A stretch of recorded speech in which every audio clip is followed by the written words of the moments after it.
Welcome back to another how-to episode in regards with crocheting. It's the only sort of series I'm doing on how-tos. I hope you guys are enjoying these. Please like and comment below any questions you have or anything you want me to cover. Anything that you sort of just have any comments about, let me know. I'd love to know if you're a crocheter, what methods do you do, and describe it down below for me, because it's a lovely community, the crochet community. We all need to share, we all share our knowledge, and it's so amazing. And I'd love to hear everyone else's sort of like approaches to things. So please feel free in the comments down below to let me know if A, you're enjoying these, B, if they're helpful, C, if you've got any questions, and just everything else. I want to know how you guys are doing. But yes, I hope you guys enjoy this episode.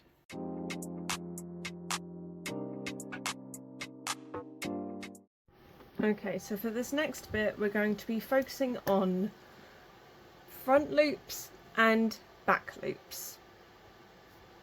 Bear with me.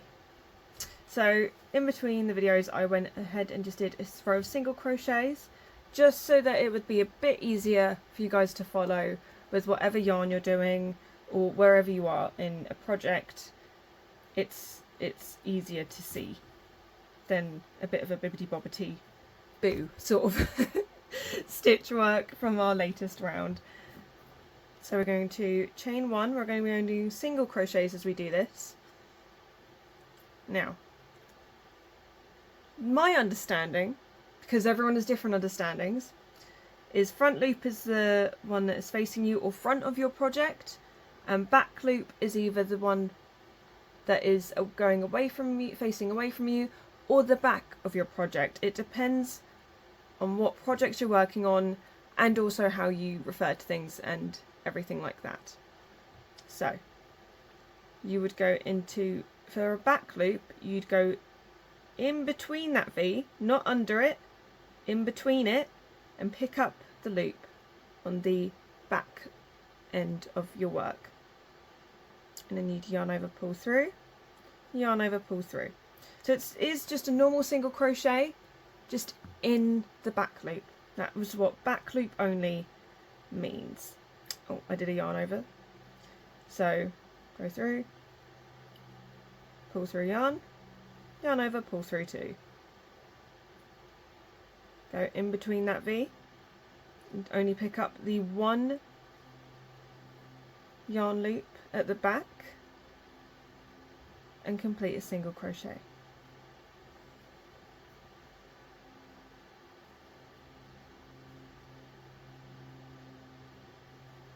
And we'll do that till we're about halfway, so one more stitch for me.